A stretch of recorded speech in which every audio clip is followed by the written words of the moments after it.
नमस्कार दोस्तों, स्वागत करता हूं आशीष क्लासेस में। दोस्तों, आज की वीडियो में हम डिस्कस करने वाले हैं अभी हाल ही में हुए एग्ज़ाम एसआई सब इंस्पेक्टर का एग्ज़ाम उसमें आए हुए क्वेश्चंस।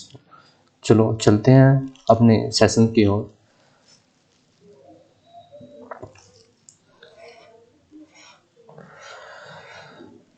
दोस्तों, यह है पहला क्वेश्चन।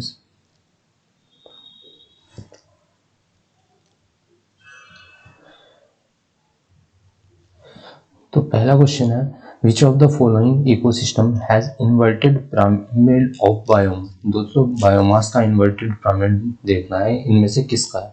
तो तालाब पारिस्थितिक तंत्र, डेजर्ट इकोसिस्टम, वन पारिस्थितिक तंत्र, घास का मैदान। तो दोस्तों, जो इन्वर्टेड पिरामिड है इसका मतलब क्या है, जो बायोमास का जो पिरामिड है वो इस तरह का होगा, यानी इन्वर्टेड पिरामिड। यानी जो बायोमास है, जो ये प्राइमरी प्रोड्यूसर है, उसका साइज बहुत छोटा होगा, मास बहुत कम होगा, और जो कंज्यूमर है ऊपर बढ़ते जाएंगे, उनका जो मास है वो बढ़ता जाएगा। तो ऐसा ऐसा जो सिस्टम है, ऐसा जो पिरामिड है, वो आपको कहाँ देखने को मिलता है? फॉरेस्ट इकोसिस्टम में नहीं, ग्रासलैंड इकोसिस्टम में नहीं, डेजर्ट इकोसिस्टम में नहीं। क्योंकि यहाँ पर जो होता है ग्रासलैंड इकोसिस्टम में क्या होता है, जैसे प्लांट है तो प्लांट का मास ज़्यादा होता है कंपेयर टू एनिमल, और ये प्लांट की संख्या भी ज़्यादा होती है कंपेयर टू एनिमल। लेकिन पॉन्ड इकोसिस्टम में क्या है, जो जो प्राइमरी प्रोड्यूशन है, प्राइमरी प्रोड्यूशन जो है, जैसे जू प्लैंकटन, फाइटोप्लैंकटन, ये इनका साइज, इनका मास बहुत कम होता है। जबकि इनको कौन खाता है? इनसे बड़ी मछलियाँ। उनको कौन खाता है? उनसे बड़ी मछलियाँ। तो इन जो जैसे जैसे कंज्यूमर का लेवल बढ़ता जाएगा, उसका मास जो है वो बढ़ता जाता है। तो इसलिए जो इसका बायोमास का जो पिरामिड है वो उल्टा होता है। तो इसका सही आंसर हो जाएगा तालाब पारिस्थितिक तंत्र। ये करेक्ट आंसर हो जाएगा, पॉन्ड इकोसिस्टम। चलते हैं दूसरे प्रश्न की ओर। तो दूसरा प्रश्न बोलता है, who is called as the universal landlord for all the waste and unoccupied land. इसका मतलब क्या है? इसका मतलब है कि जो भी बंजर भूमि है, खाली भूमि है, तो उसका जो जमींदार होता है वो कौन होता है। तो ऑप्शन देखते हैं। गवर्नमेंट होती है, जमींदार नहीं, person in position of land यानी भूमि जिसके कब्जे में नहीं, लैंडलॉर्ड नहीं। दोस्तों, आपने देखा होगा जो जमीन वेस्ट है या अनऑक्युपाइड लैंड है, तो उसका कंट्रोल सरकार के हाथ में होता है। ये सीधा सवाल था, तो इसका आंसर हो जाएगा गवर्नमेंट। चलते हैं ये नेक्स्ट प्रश्न की ओर। नेक्स्ट प्रश्न बोलता है, which of the following is not an all India service. दोस्तों, हम जानते हैं कि ऑल इंडिया सर्विस में 3 सर्विसेज आती हैं।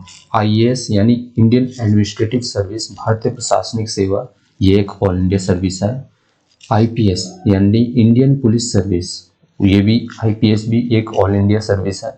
इंडियन फॉरेन सर्विस जो भारतीय विदेश सेवा है, दोस्तों ये ऑल इंडिया सर्विस नहीं है। जबकि जो भारतीय फॉरेस्ट सर्विस है यानी भारतीय वन सेवा, ये एक ऑल इंडिया सर्विस है। ये भी सही है, ये भी सही है, ये भी सही, लेकिन हमको यहाँ नॉट करेक्ट पूछा है। तो ऑल इंडिया सर्विस नहीं है, वो है इंडियन फॉरेन सर्विस।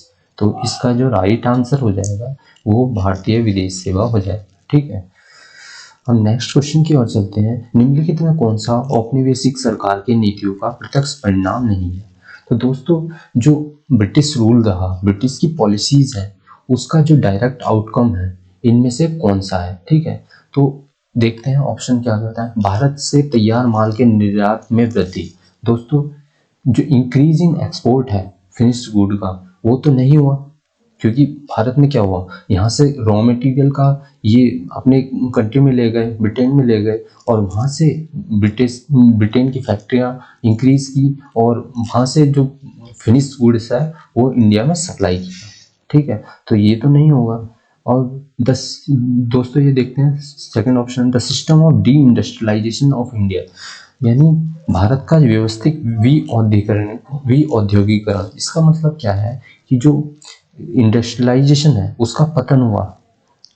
तो दोस्तों, ये ऑप्शन सही है, क्योंकि जो हमारा रॉ मटेरियल है वो इन्होंने अपने कंट्री में ले गए, ठीक है, ब्रिटेन में ले गए। तो दोस्तों यहाँ जो और यहाँ से फिनिश्ड गुड यहाँ पर सप्लाई कर दिया, तो हमारे मार्केट में, इंडिया के मार्केट में ब्रिटिश का फॉरेन गुड्स आने लगा, मतलब ब्रिटिश का गुड्स आने लगा, फिनिश्ड गुड्स। तो यहाँ पे जो हमारी इंडस्ट्री है वो इनसे compete नहीं कर पाई, क्योंकि ये सस्ता भी होता था फिनिश्ड गुड्स, और ये इन्होंने बड़ी मात्रा में यहाँ पे ला दिया। तो जिससे हमारी जो इंडस्ट्रीज हैं, हमारी जो इंडिजिनियस इंडस्ट्रीज थी, छोटी मोटी उद्योग धंधे थे, वो सब ठप हो गए। तो दोस्तों ये इसका करेक्ट आंसर हो जाएगा। अब तीसरा ऑप्शन क्या कहता है, पारंपरिक हस्तशिल्प उद्योगों का विकास। दोस्तों इसका तो पतन हुआ, विकास का तो कोई मतलब ही नहीं है।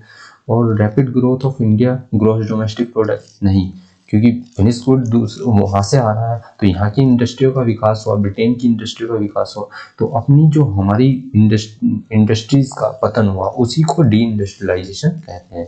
तो दोस्तों इसका जो करेक्ट आंसर हो जाएगा, भारत का व्यवस्थित विऔद्योगीकरण, इसका करेक्ट ऑप्शन हो जाएगा, ठीक है।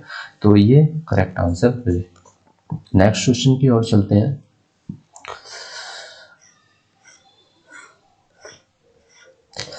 नेक्स्ट क्वेश्चन बोलता है, which constitutional body submit recommendation regarding vertical and horizontal devolution of net proceeds of taxes to the president. इसका मतलब है कि कौन सा संवैधानिक निकाय राष्ट्रपति को करों की शुद्धता, आय के ऊर्ध्वाधर और क्षैतिज हस्तांतरण के संबंध में सिफारिश प्रस्तुत करता है। तो दोस्तों ये जो vertical and horizontal devolution of taxes होता है, तो ये कौन कौन करता है, ये मतलब रिकमेंडेशन किसकी होती है, ये तो दोस्तों रिकमेंडेशन होती है फाइनेंस कमीशन की।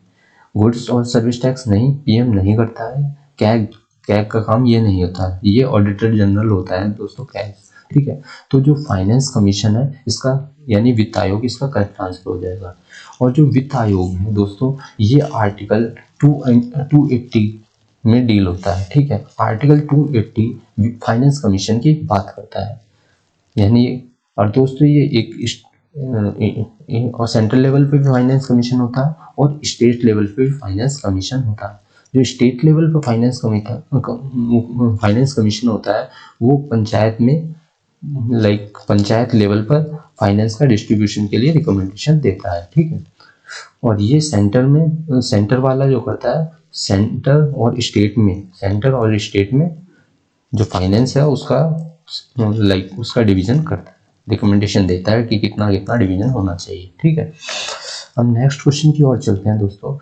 नेक्स्ट क्वेश्चन बोलता है, विच article of the Indian constitution provide for protective discrimination for women. मतलब इसका मतलब क्या है कि जो भारतीय संविधान का कौन सा अनुच्छेद महिलाओं का के लिए सुरक्षात्मक भेदभाव का प्रावधान करता है। तो दोस्तों सबको पता है कि आर्टिकल जो 15 है वो डिस्क्रिमिनेशन को रोकता है, मतलब उसको स्टेट को डिनाई करता है कि स्टेट किसी भी race, caste, sex, place of birth के आधार पर डिस्क्रिमिनेट नहीं कर सकता। ये है आर्टिकल 15(1), ठीक है। तो आर्टिकल 15(1) ये हो गया।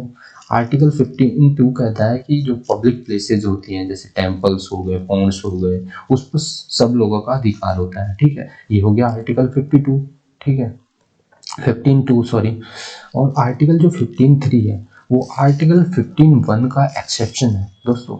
इसमें आर्टिकल जो 15(3) बोलता है वो स्टेट को, यानी जो हमारी गवर्नमेंट हो उसको एम्पावर करता है कि स्पेशल प्रोविजन बनाए। स्पेशल प्रोविजन किसके लिए, वुमेन के लिए और चिल्ड्रंस के लिए, उनके चिल्ड्रंस और वुमेन के वेलफेयर के लिए स्पेशल प्रोविजन बनाने की बात कौन करता है, आर्टिकल 15(3). तो जो ये इसका आंसर हो जाएगा प्रोटेक्टिव डिस्क्रिमिनेशन फॉर वुमेन, तो ये हो जाएगा आर्टिकल 15(3), ठीक है। और जो आर्टिकल 15(4) है दोस्तों, तो ये बात करता है बैकवर्ड क्लासेस के बारे में कि इसके लिए वेलफेयर के लिए स्पेशल प्रोविजन बनाए सरकार। ये आर्टिकल 15(4) हो गया। तो हमें यहाँ प्रोटेक्टिव डिस्क्रिमिनेशन फॉर वुमेन वाला देखना था, तो इसलिए article 15(3) is the correct answer हो जाएगा दोस्तों, अनुच्छेद 15(3), ठीक। अब चलते हैं नेक्स्ट क्वेश्चन की ओर। दोस्तों ये बहुत सिंपल सा सवाल है और याद करने वाला सवाल है कि जो भारत के लिए एक संविधान सभा का विचार पहली बार किसके द्वारा रखा गया? तो दोस्तों जो पहली बार जो ये constitution assembly for India was put forward by the idea of constitution assembly, तो दोस्तों ये रखा गया था एम.एन. रॉय द्वारा।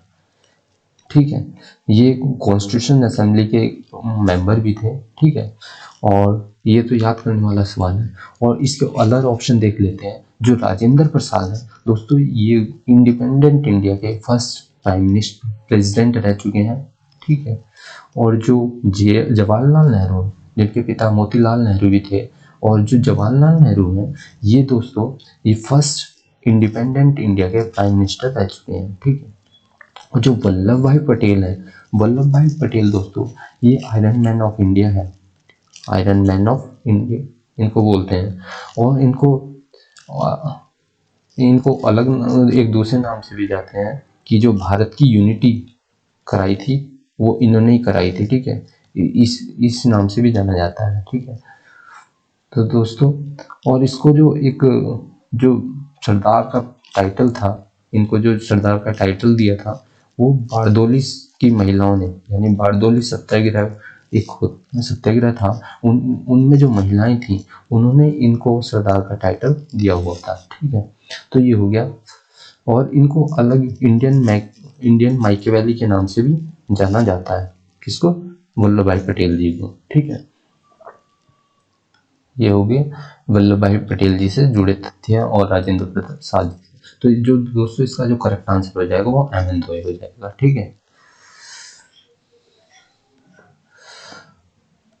अब ये क्वेश्चन है, भारत के मुख्य सूचना आयुक्त की नियुक्ति कौन करता है? जो चीफ इंफॉर्मेशन कमिश्नर होता है उसकी जो नियुक्ति होती है दोस्तों वो प्रेसिडेंट ऑफ इंडिया करता है। ठीक, प्राइम मिनिस्टर नहीं करता है, नीति आयोग का चीफ मिनिस्टर नहीं करता है, union ministry of information technology में नहीं करता है। तो सही आंसर हो जाएगा भारत का राष्ट्रपति। ठीक है, चलते हैं नेक्स्ट क्वेश्चन की ओर। नेक्स्ट क्वेश्चन बोलता है which of the following come under revenue administration. मतलब इसका क्या है दोस्तों, जो हिंदी में देख लेते हैं, जो निम्नलिखित में से कौन सा राजस्व प्रशासन के अंतर्गत आता है। यानी जो रेवेन्यू जो एडमिनिस्ट्रेशन है उसके अंदर कौन कौन सी इनमें से चीजें आती हैं। दोस्तों देखा होगा राजस्व तो आता है, यानी रेवेन्यू आता है, लैंड रिकॉर्ड्स भी इसी एडमिनिस्ट्रेशन के अंदर आते हैं, और अर्बन लैंड सीलिंग भी इसी एडमिनिस्ट्रेशन में आता है। तो जो इसका ऑप्शन हो जाएगा वो ए, बी एंड सी आंसर हो जाएगी, यानी ए, बी और सी इज द करेक्ट आंसर। ठीक दोस्तों, चलते हैं नेक्स्ट क्वेश्चन की ओर। नेक्स्ट क्वेश्चन बोलता है जो ह्यूमन राइट कमीशन है, यानी राष्ट्रीय मानव अधिकार आयोग के पास सीआरपीसी की धारा के अधीन तलाशी और जब्ती का शक्ति होती है। तो दोस्तों ये एक याद करने वाला सवाल है। जो सीआरपीसी की जो धारा है 100 है, उसमें जो ह्यूमन राइट्स कमीशन होता है उसको मतलब तलाशी और जब्ती की पावर होती है। दोस्तों जो ह्यूमन राइट्स कमीशन है वो आखिर करता क्या है? वो आखिर बात करता है ह्यूमन राइट्स के बारे में, ह्यूमन राइट्स के प्रोटेक्शन के बारे में बात करता है। और दोस्तों जो इसका गठन हुआ था, जो ये कमीशन है, इसका जो गठन हुआ था वो 1993 में हुआ था। ठीक है, अगर मैं बात करता हूँ इसकी चेयरपर्सन की और स्ट्रक्चर की, तो इसमें दोस्तों एक चेयरपर्सन में जो चेयरपर्सन होता है प्लस कुछ मेंबर होते हैं। ठीक है, जो चेयरपर्सन होता है वो हमेशा रिटायर्ड सीजीआई होता है, यानी retired chief justice of India होता है। ठीक है, और जो कुछ 8 मेंबर्स होते हैं इसके साथ, वो अलग अलग कुछ सुप्रीम कोर्ट के जस्टिस होते हैं, कुछ एक्स ऑफिशियो मेंबर होते हैं। ठीक है, तो दोस्तों ये हो गया नेशनल ह्यूमन राइट्स कमीशन के बारे में। ये बात करता है मानव अधिकार के बारे में, इसके प्रोटेक्शन के बारे में, और इसका जो गठन हुआ था वो 1993 में हुआ था। ठीक है, तो दोस्तों ये हो गए ह्यूमन राइट्स के बारे में डिटेल्स, और जो इसका आंसर है करेक्ट ऑप्शन है वो है 100, सीआरपीसी की धारा 100। अब चलते हैं नेक्स्ट क्वेश्चन की ओर। नेक्स्ट क्वेश्चन बोलता है जनहित याचिका की अवधारणा कहाँ से उत्पन्न हुई। दोस्तों जो ये पीआईएल का कॉन्सेप्ट हुआ, ये जो भारत में लाया गया, ये लाया गया यूएसए के कॉन्स्टिट्यूशन से दोस्तों, जो इसका करेक्ट आंसर हो जाएगा अमेरिका। ठीक है। और आखिर ये पीआईएल होता क्या है, कब ये ओरिजिनेट हुआ? तो दोस्तों ये जो ओरिजिनेट हुआ, तो ये एक जस्टिस थे, जस्टिस का नाम है पीएन भागवती। पीएन जो भागवती हैं और कृष्णा अय्यर, दोस्तों ये जो दो जस्टिस हैं, तो इन्होंने जो पीआईएल की शुरुआत की थी इंडिया में। ठीक है। और जो पहला जो केस है जिसमें इस पीआईएल को दायर किया गया था, वो है हुसैन आरा खातून case. Hussain Ara Khatoon versus state of Bihar. तो दोस्तों कभी कभी एग्जाम में क्या पूछ लेता है कि जो ये पीआईएल है वो पहले कौन से केस में दायर की गई थी। जो पीआईएल है वो पहले हुसैन आरा खातून केस में versus state of Bihar case में इसका यूज हुआ था। और जो स्टार्टिंग है इसकी, वो किसने की, तो जस्टिस पीएन भगवती और कृष्ण अय्यर जो है वो इसके मतलब स्टार्ट करने वाले हैं। ठीक है। तो दोस्तों जो पीआईएल है, और इसको एंटरटेन करने की पावर किसकी होती है, सुप्रीम कोर्ट और हाई कोर्ट में इसको एंटरटेन करने की पावर होती है। और ये पब्लिक इंटरेस्ट के लिए, ये पब्लिक इंटरेस्ट की बात करता है पीआईएल।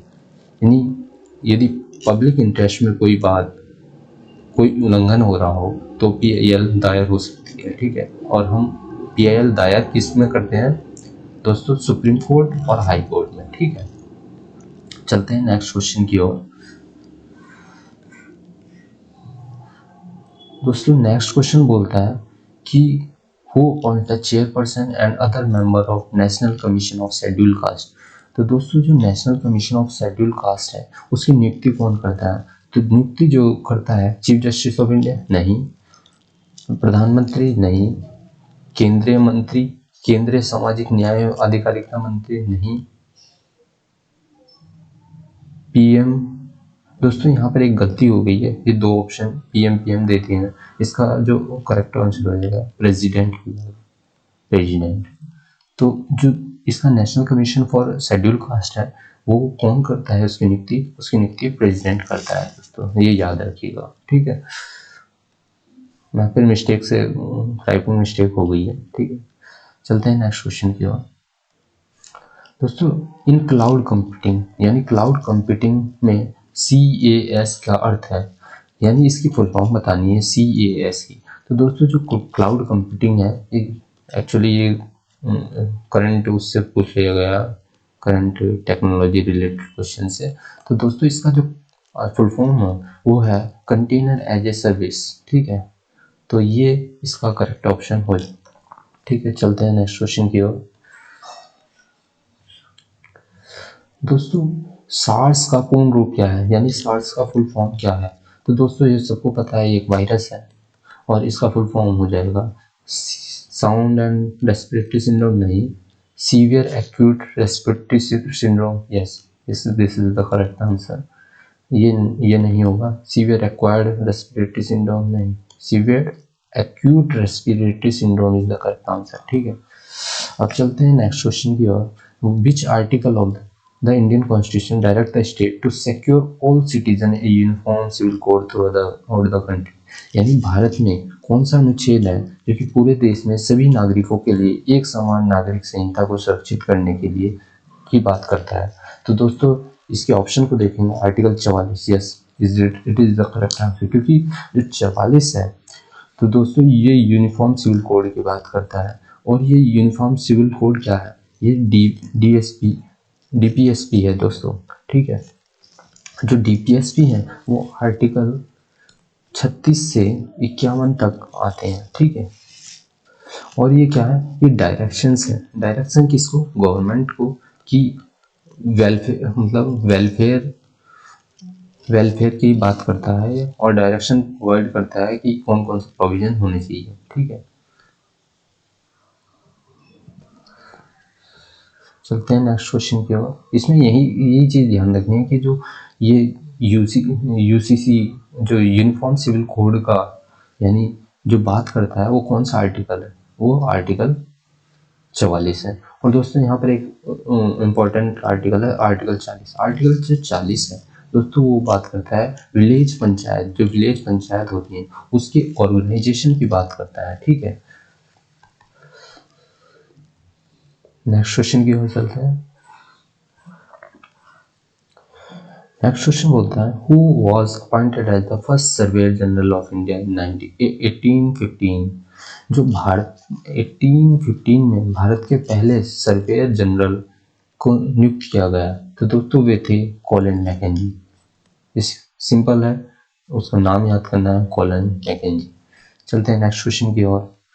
जो नेक्स्ट क्वेश्चन बोलता है मध्यस्थता का स्थायी न्यायालय स्थित है परमानेंट कोर्ट ऑफ आर्बिट्रेशन, यानी जो परमानेंट कोर्ट ऑफ आर्बिट्रेशन है दोस्तों ये एक यूएन की बॉडी है, यूएन की बॉडी है, यूनाइटेड नेशन की बॉडी है। दोस्तों यूएन के 6 बॉडी होती हैं, इसमें से 5 जो है वो न्यूयॉर्क यूएसए में स्थित है, और जो छठी है यानी जो परमानेंट कोर्ट ऑफ आर्बिट्रेशन है दोस्तों ये हेग नीदरलैंड में स्थित है। तो दोस्तों इसका जो करेक्ट आंसर हो जाएगा वो हेग हो जाएगा, पेरिस नहीं होगा। पेरिस किसकी राजधानी है दोस्तों, फ्रांस की राजधानी है। वाशिंगटन डीसी नहीं, जेनेवा नहीं, जेनेवा किसकी राजधानी है दोस्तों, स्विट्जरलैंड की राजधानी। तो दोस्तों इसका जो करेक्ट आंसर है that is Hague, and Hague जो है नीदरलैंड में स्थित है। चलते हैं नेक्स्ट क्वेश्चन की ओर। नेक्स्ट क्वेश्चन बोलता है कि seat of high court for the north western province was shifted from Agra to this land in 1869।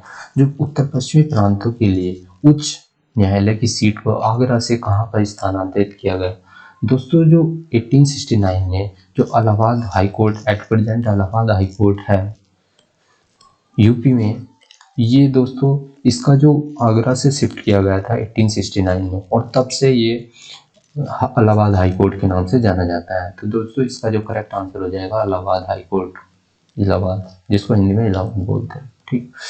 Next question है what is the minimum age of contesting panchayat election. दोस्तों अगर मैं पंचायत इलेक्शन की बात करता हूँ तो वोट देने का अधिकार आर्टिकल कौन सा 326 जो है वो वोट डालने का अधिकार है। और दोस्तों ये संवैधानिक अधिकार है। संवैधानिक अधिकार इसका मतलब होता है ये कॉन्स्टिट्यूशनल राइट है, ठीक है।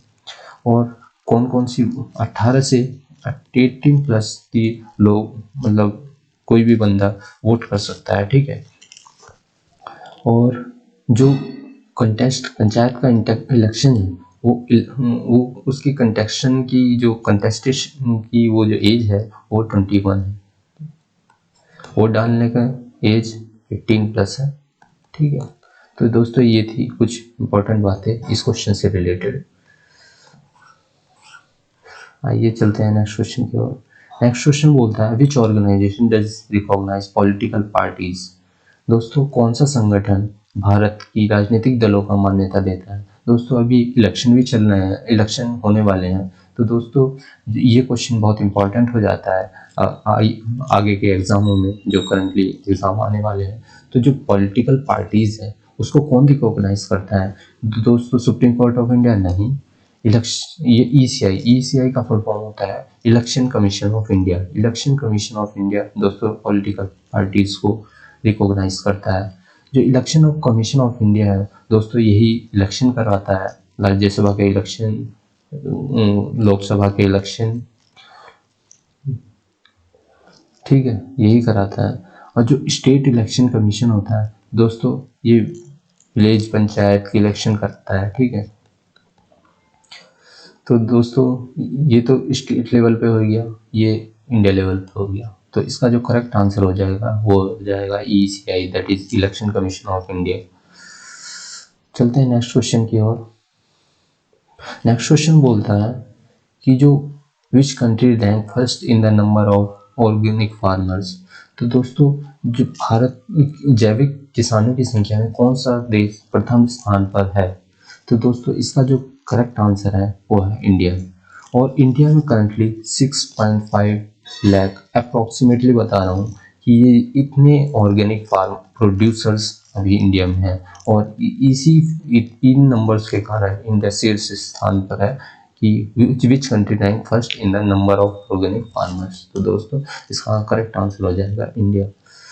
तो दोस्तों ये थे हमारे क्वेश्चंस और हमने काफ़ी सारे क्वेश्चन डिस्कस कर दिए। तो दोस्तों ये एक्चुअली यूपीएससी का एग्ज़ाम था जो अभी फ़िलहाल हुआ था हाल ही में। तो इसी के साथ हम अपनी आज के सेशन को एंड करते हैं। धन्यवाद दोस्तों। अगर इसी तरह हमसे जुड़ें चैनल को सब्सक्राइब करें, वीडियो को लाइक करें। धन्यवाद।